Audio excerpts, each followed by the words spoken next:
Ces dernières années, les robots tondeuses se sont largement démocratisés. Mais malgré leur progrès, certains points continuent d'en freiner plus d'un. L'installation et la mise en place du fil périmétrique ou de l'antenne RTK ou la cartographie du jardin, souvent perçue comme complexe et un peu intimidante. Pour répondre à ce problème, une nouvelle génération de modèles commence à apparaître avec la promesse de s'affranchir de ces étapes grâce à des technologies plus modernes. C'est justement le cas du EFI E15 qui mise sur une installation simplifiée et une gestion autonome de la tonte. Lors de la première utilisation, on appuie sur le robot tondeuse et celui-ci démarre, fait lui-même le tour du jardin pour cartographier parfaitement votre pelouse et connaître tous les endroits à tondre sur votre terrain. Sur le papier, l'idée est séduisante, ça ressemble un petit peu aux aspirateurs robots, ça semble même magique parce que ça fonctionne pas du tout comme ça sur les autres robots tondeuses. Mais dans la pratique, est-ce que ça fonctionne vraiment au quotidien? Hello tout le monde, c'est Joe. Aujourd'hui, je vais vous dire ce que j'ai pensé du robot tondeuse EFI E15 et si ça vous intéresse, restez connectés.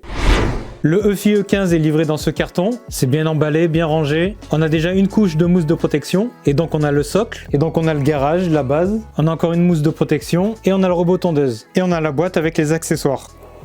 Un chiffon, de la graisse, un câble d'alimentation, un câble d'extension, des vis, des lames en rechange, des pointes pour attacher la base et des petits vis. On a aussi le toit du garage pour protéger des intempéries. Et au fond, quand on soulève toutes les mousses, on a le manuel utilisateur et le guide de démarrage rapide. Donc voici le robot tondeuse EFI E15. Donc déjà vous pouvez remarquer au niveau du design, il se démarque clairement de ses concurrents. Les courbes sont plus simples, plus douces que de nombreux concurrents qui ont un look plus futuriste. Mais il est aussi plus haut et ça c'est très certainement à cause du système de navigation. Contrairement à de nombreux robots tondeuses, le EFI E15 n'utilise pas de câble périmétrique ni d'antenne RTK. Et donc pour naviguer et se déplacer et se repérer, il utilise une technologie innovante baptisée FSD Pure Vision. Ça fonctionne à l'aide de plusieurs caméras que l'on voit ici, combinées à des algorithmes et de l'intelligence artificielle. Et donc c'est ce qui devrait lui permettre a priori d'être ultra simple à démarrer et à utiliser. On a un pare-choc qui part des côtés, qui fait le tour devant et qui repasse de l'autre côté pour protéger la tondeuse ou des objets du jardin en cas de choc. Ici on voit on a les deux roues et ce sont deux roues motrices. Et à l'avant on a deux broches de contact de charge. Sur le dessus de l'appareil on retrouve un capteur de pluie, le bouton stop, bien gros comme ça on peut pas le rater. Et ici on retrouve un panneau lumineux avec un indicateur de charge de la batterie et on a 4 touches, démarrage pause, le bouton accueil, le bouton de validation et le bouton on-off. Dessous, on va retrouver plusieurs choses. Le commutateur principal, on-off, la clé de sécurité, le compartiment pour un AirTag et la roue omnidirectionnelle avec capteur de levage. Juste en dessous, on va retrouver le disque de coupe avec 3 lames. Et on a cette partie là, c'est le bouclier, qui comme son nom l'indique, sert à protéger. Le AirTag c'est une balise pour retrouver des objets perdus, et ce n'est pas inclus, c'est à acheter séparément, ou si vous en avez déjà une. Et donc maintenant on va sortir, on va l'installer, on va le démarrer, pour voir si c'est aussi simple et rapide que le dit en cœur. Bon ça y est, j'ai positionné la base, le robot tondeuse dessus et je l'ai branché sur une prise électrique. On va pouvoir démarrer. Si vous voulez, vous pouvez bien fixer la base avec les accessoires fournis, comme ça elle ne bouge plus. Dans l'application EFI, on peut ajouter un appareil. On choisit le E15, on choisit son domicile. Il faut allumer la tondeuse avec le bouton positionné en dessous. Ce bouton-là. Il faut maintenir 3 secondes les boutons alimentation et accueil enfoncés. Le robot EFI E15 a bien été détecté. On peut le connecter. Maintenant, on se connecte au Wi-Fi. Une fois connecté, on peut procéder à la mise à jour du firmware. Il n'y a pas forcément de mise à jour disponible. Et ensuite, on n'a plus qu'à cliquer sur démarrer, démarrer la cartographie automatique et le robot tondeuse va partir faire le tour du jardin, découvrir, tout cartographier grâce à son système TrueVision qui combine 2 caméras, des algorithmes et de l'intelligence artificielle. Dès qu'il s'approche d'un mur, il ralentit, il l'analyse, puis fait demi-tour avant de repartir dans l'autre sens. Quand on le regarde cartographier, on voit clairement que tout est calculé. Ce n'est pas dû au hasard.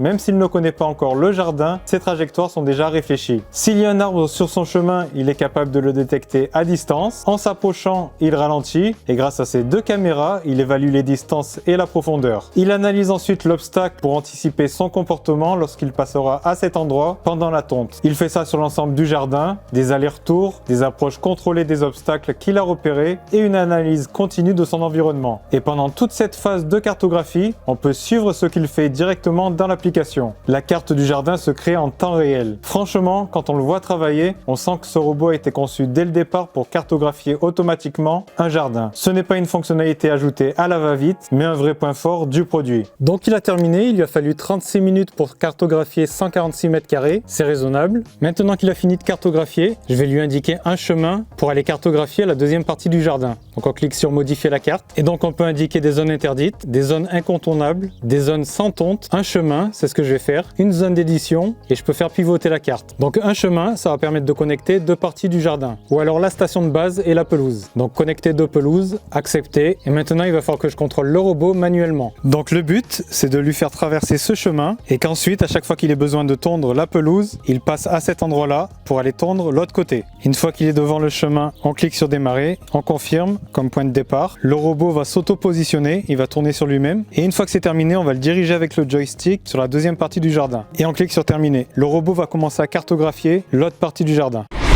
J'ai testé la cartographie automatique du robot avec l'herbe plutôt courte et avec une hauteur d'herbe élevée. Ça fonctionne dans les deux cas, mais quand l'herbe est courte, c'est plus précis. Donc idéalement, il vaut mieux lancer la cartographie automatique quand la pelouse ne dépasse pas 10 cm. Sinon, s'il y a des touffes d'herbe vraiment denses ou élevées, le robot peut parfois les interpréter comme des obstacles plutôt que comme de l'herbe à tondre. Résultat, on peut se retrouver avec quelques petites zones oubliées, mais globalement dans les deux cas, on s'en sort, d'autant plus qu'il est possible de modifier ensuite manuellement la carte. Le EFI E15 travaille la plupart du temps intelligemment. Il va attaquer un côté et puis il va faire des bandes parallèles. Il va faire en sorte de perdre le moins de temps possible. Mais de temps en temps, pas trop souvent, il lui arrive de tondre une partie du jardin plutôt qu'une autre sans que je comprenne vraiment pourquoi. Donc globalement, il travaille plutôt bien à mon sens. Depuis tout à l'heure, je le regarde faire et il fait des bandes parallèles, des allers-retours. On peut dire que c'est un élève studieux à ce niveau-là. Il est aussi possible de modifier la trajectoire du robot pour tondre le jardin selon l'angle souhaité en effectuant ensuite des allers-retours parallèles à cet angle. On peut aussi alterner des bandes perpendiculaires, c'est-à-dire une bande comme ça, ou laisser le robot travailler en mode automatique. Il choisira lui-même dans quel sens il travaille. Autre point intéressant, il est capable d'ajuster sa trajectoire en temps réel, notamment lorsqu'il détecte des obstacles qui n'étaient pas là auparavant. On peut s'amuser à lui mettre des objets sur la route pour voir s'il les évite. Parfait, il a repéré le ballon que je viens juste de jeter et il fait demi-tour pour l'éviter. Je vais mettre une petite vache sur son chemin. Hop, il a repéré, il évite et il fait demi-tour. Et pourtant, c'est vraiment tout petit. Je lui ai mis un tuyau d'arrosage sur sa route, de la même couleur que l'herbe. On va voir s'il le repère. Et bien, il a bien repéré le tuyau d'arrosage vert. Et ça, c'est pas toutes les tondeuses robots qui sont capables de le faire. Donc, vu que le robot dispose d'un capteur de pluie, on va le tester.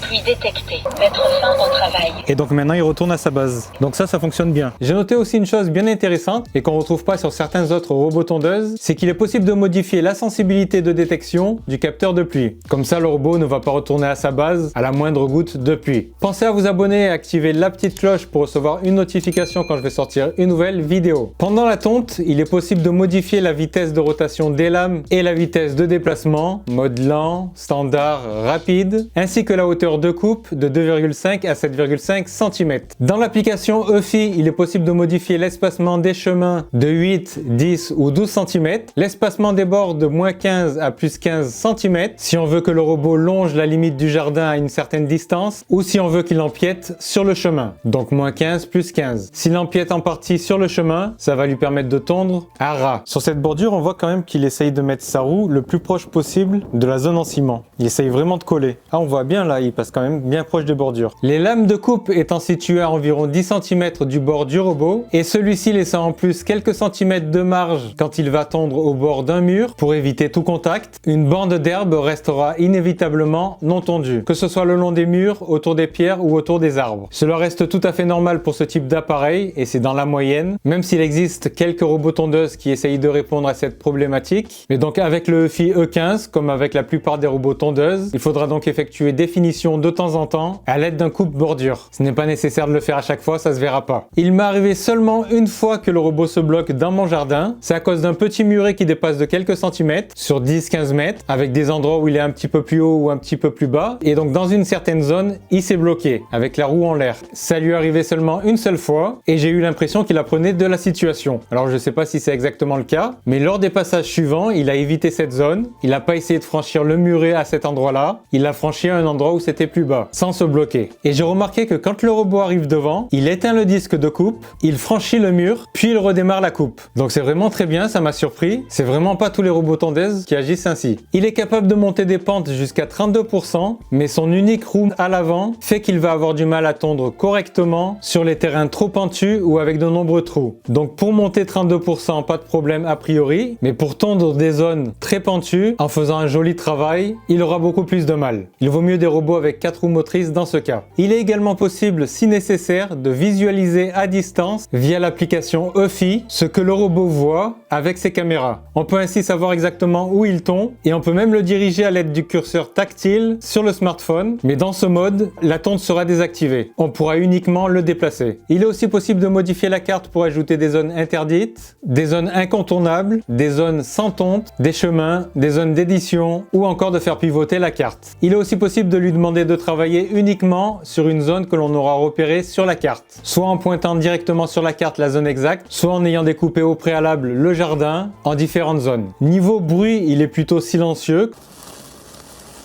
J'ai mesuré le bruit aux alentours de 58, 59, 60 décibels à 1 mètre de distance, sachant que j'étais dans un lotissement avec un peu de bruit ambiant. Donc 60 décibels, c'est l'addition du bruit de la tondeuse et du bruit ambiant du lotissement. Donc il n'y a pas de quoi réveiller le bébé du voisin qui fait sa sieste. Pour le nettoyer, pas de souci, il est certifié IPX6, donc on peut utiliser un simple tuyau d'arrosage. Et enfin, dès la tombée de la nuit ou lorsqu'il pleut, le robot retourne à sa base pour des raisons de sécurité, pour ne pas blesser les animaux nocturnes, pour ne pas tondre n'importe comment sur un terrain inondé, puis il reprend son travail le lendemain ou après la pluie. Donc le robot peut travailler uniquement une demi-heure après le lever du soleil et il rentre automatiquement une demi-heure avant le coucher du soleil. Il est aussi possible de programmer l'appareil à l'aide d'un calendrier pour lui dire quel jour et à quelle heure travailler, donc vous n'aurez même pas à le démarrer quand vous voulez qu'il travaille. Vous pourrez faire carrément autre chose. Le EFI E15 est conçu pour des jardins allant jusqu'à 800 m². Le principe est simple, il tond, retourne automatiquement à sa base autour de 18% de batterie, il recharge, puis il repart là où il s'est arrêté. Et il répète ce cycle autant de fois que nécessaire jusqu'à ce qu'il ait terminé son travail. Et donc au total, il est capable de faire 800 m². Si le robot n'a pas terminé son travail à la fin de la journée, il repart à sa base et il retournera travailler automatiquement le lendemain. L'autonomie réelle du robot avec une seule charge est autour de 100 minutes et il met environ 1h30 pour se recharger à 100%. Mais attention, il retourne à sa base à 18%. Je vais vous donner quelques petits exemples. Il a tendu 69 m² en 57 minutes. Une autre fois, il a fait 135,2 m² en 2h28 ou encore 34,6 m² en 28 minutes. Ce qui donne une bonne idée de son rythme de travail en mode standard. À noter qu'il existe aussi une version O18. C'est exactement le même robot avec les mêmes fonctionnalités, mais adapté à des surfaces plus grandes jusqu'à 1200 m². Le EFI E15 est équipé d'un antivol avec GPS. Dès que le robot va sortir de la zone de tonte, si quelqu'un le prend, vous allez recevoir une notification sur le smartphone avec la position du robot et il sera verrouillé pour qu'il ne puisse pas l'utiliser. Son prix habituel est de 1499 €, mais actuellement il y a une promotion de 500 €, ce qui fait un prix final de 999 €. Si le EFI E15 vous intéresse, je vous ai mis un lien et un code promo en description de la vidéo.